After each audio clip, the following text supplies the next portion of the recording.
Domingo 6 de abril. Meu querido irmão, minha querida irmã, estamos entrando na sua vida e muito gostaríamos de entrar no seu coração para aí semear a palavra de Deus, que é sempre a grande orientação para a nossa vida. Nesse quinto domingo da Quaresma, a liturgia nos apresenta o Evangelho de São João, capítulo 8, versículos de 1 a 11.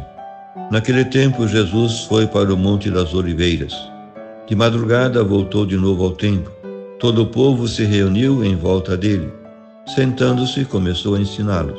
Entretanto, os mestres da lei e os fariseus trouxeram uma mulher surpreendida em adultério. Colocando-a no meio deles, disseram a Jesus: Mestre, esta mulher foi surpreendida em flagrante adultério. Moisés, na lei, mandou apedrejar tais mulheres. Que dizes tu? Perguntavam isso para experimentar Jesus e para terem motivo de o acusar. Mas Jesus, inclinando-se, começou a escrever com o dedo no chão. Como persistisse em interrogá-lo, Jesus ergueu-se e disse: Quem de vós não tiver pecado, seja o primeiro a tirar-lhe uma pedra. E, tornando a inclinar-se, continuou a escrever no chão. E eles, ouvindo o que Jesus falou, foram saindo um, a começar pelos mais velhos. E Jesus ficou sozinho com a mulher que estava lá no meio do povo. Então Jesus se levantou e disse: Mulher, onde estão eles? Ninguém te condenou? Ela respondeu: Ninguém, Senhor. Então Jesus lhe disse: Eu também não te condeno. Podes ir, e de agora em diante não peques mais. Meu querido irmão, minha querida irmã, nesse evangelho vemos Jesus colocado diante de um impasse: aprovar o cumprimento da lei ou deixar passar pecado grave. Não foi inocente a pergunta que lhe fizeram diante da mulher adúltera. Qualquer que fosse sua resposta, levantaria oposição, e seria uma oposição fundamentada em motivos aparentemente sólidos. Afinal, a mulher tinha errado. A situação apresentada no Evangelho tem características especiais. Havia de fato um pecado, contemplado na lei. Nem o próprio Jesus nega isso. Mas havia também algo estranho, quando aquela gente se colocava de pedra na mão, sem nenhum sofrimento diante do cumprimento de uma lei que vai destruir outra pessoa.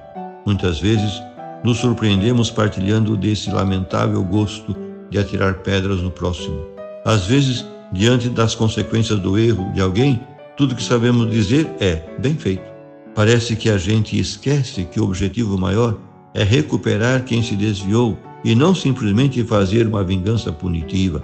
Jesus apela para a consciência de cada um, em vez de defender simplesmente a mulher. É que Jesus quer salvar a ambos, a mulher ameaçada de morte e a multidão prestes a praticar um ato violento. A consciência de sermos pecadores é muito salutar no relacionamento humano. É diferente de remorso ou complexo de culpa, que são doentios. Nossa fragilidade nos ajuda a compreender a fragilidade dos outros e, com isso, nos salva do pecado da arrogância, do julgamento prepotente e sem compaixão. Há quem olhe para o outro pensando: sou mais forte, nunca serei capaz de ceder a tal tentação.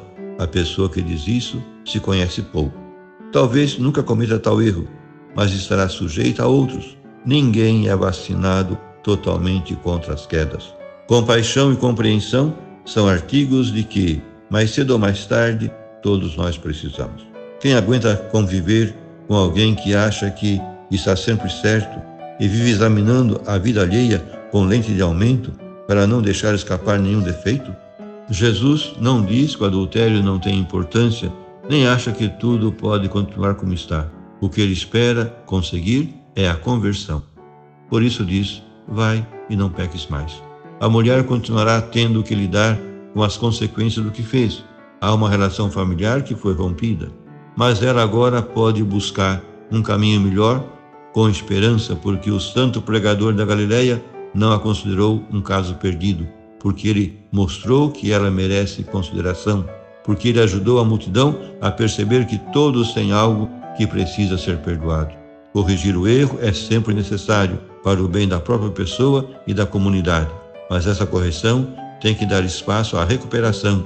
Não pode ser vingança legitimada pela lei ou um simples modo de nos vermos livres de uma pessoa que se tornou incômoda ou mesmo perigosa. Dignidade humana é coisa que precisa ser sempre levada em conta. O comportamento de alguém pode ser indigno e exigir correção, mas a pessoa continua sendo um valor inviolável e deve ser salvo. Precisamos aprender com Deus a distinguir o erro da pessoa que erra. O erro a gente condena, mas a pessoa que erra a gente compreende e lhe dá a oportunidade de se recuperar. Foi isso que Jesus fez, dizendo para a mulher: eu também não te condeno. Vá em paz e não peques mais. Por fim, rezemos. Senhor nosso Deus, dai-nos por vossa graça caminhar com alegria na mesma caridade que levou o vosso Filho a entregar-se à morte do seu amor pelo mundo.